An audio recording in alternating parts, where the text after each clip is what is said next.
ज्या गाडीवर दगडफेक झाली, हल्ला झाला, काय प्रतिक्रिया, काय मागणी असणार? हे बघा, हे गुंडागर्दी आहे.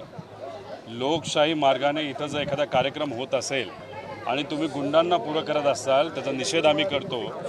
तुम्ही जर बघितलं तर तिथे काट्या दगडं घेऊन लोक आली होती आणि पोलीस कुणीही नव्हते.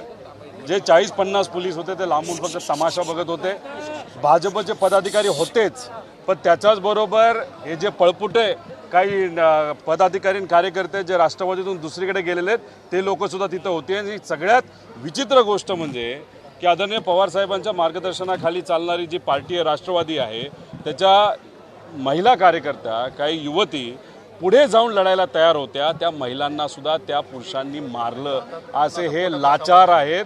पोटात लाता मारल्या, डोक्यात मारलं. त्यामुळे हे जे काय भाजपबरोबर गेले नुकतेच 6 महिन्यापूर्वी आणि भाजपची सवय आणि विचार त्यांना लागले. महिलांना सुद्धा मारायला ते थांबत नाहीत.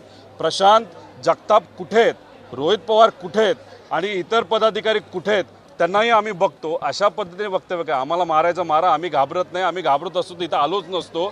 हे खरे वाघ आहेत आणि आम्ही लढायला तयार आहोत. लोकशाही वाचवण्यासाठी जे काय आम्हाला करायचं करा, पण तुम्ही महिलांना मारता हे तुम्हाला लाज वाटली पाहिजे. याच महिला येत्या काळामध्ये तुम्हाला तुमची जागा दाखवून देतील, एवढंच इथं सांगतो.